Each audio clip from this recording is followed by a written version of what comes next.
Bienvenue dans Défense Zone, le podcast qui traite des questions de défense et de sécurité. Cette semaine, nous vous proposons une série d'épisodes à retrouver dans notre espace abonné Premium sur defensezone.com. Et dans cette série de 6 épisodes qui ont été enregistrés à l'école des officiers de la gendarmerie nationale située à Melun, vous découvrirez des témoignages d'officiers élèves dans différentes dominantes ainsi que des entretiens avec des cadres de l'école, notamment son commandant depuis plus de 2 ans, le général Bitouzé. Vous dites qu'est-ce que vous leur apprenez à l'école ? On leur apprend d'abord et surtout à être des militaires et des officiers. Un officier, ça commande. Un officier, ça prend des décisions. Ça assume des décisions. Ça le fait de façon éclairée, en comprenant son terrain, ses subordonnés, les élus, les chefs d'entreprise, les populations qu'ils ont à protéger. Il faut comprendre cet environnement. Donc je vous ai évoqué tout de suite la construction de robustesse mentale, physique, émotionnelle. C'est très important de souligner que c'est cette base de savoir-être. C'est ce savoir-être qui va faire après la bonne opération sur le terrain. Nous nous intéresserons également à la logistique opérationnelle avec le lieutenant-colonel Guillaume.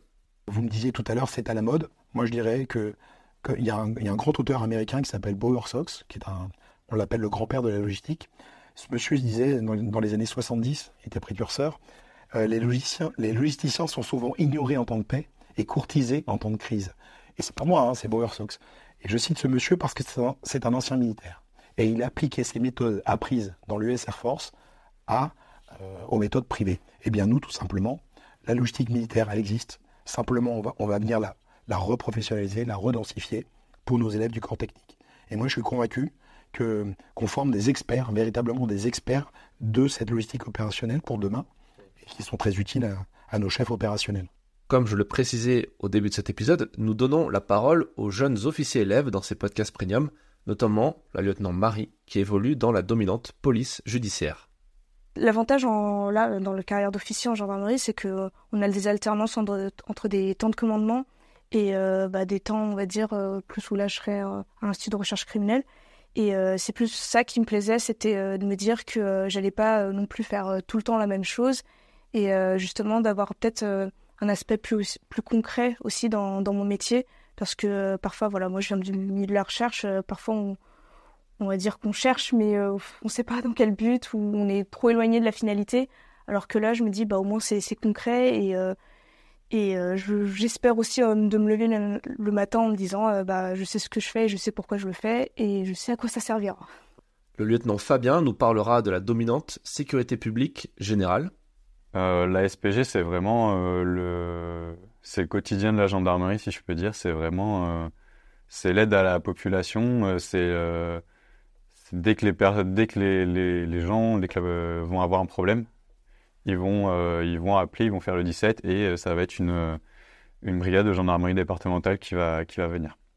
Puis, ce sera au tour de la lieutenant Louise de présenter la dominante sécurité des mobilités.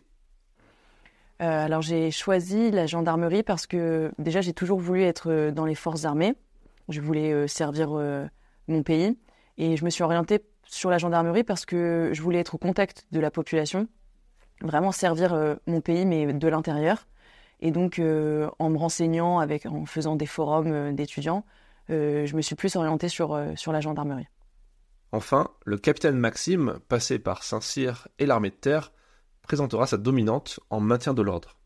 Ce qu'on m'a dit, c'est que la plus grande difficulté pour nous, en sein de l'armée de terre, c'est de se bleuir, entre guillemets. Donc, il faut, pour moi, il faut avoir une ouverture d'esprit en arrivant.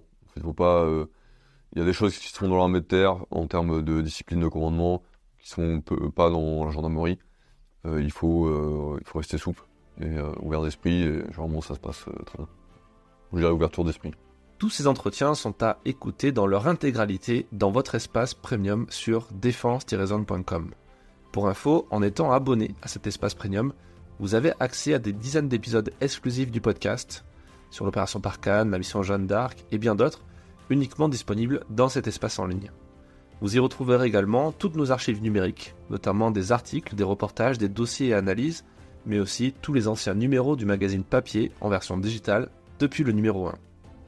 Abonnez-vous sans tarder pour y avoir accès, et à la semaine prochaine pour un nouvel épisode du podcast.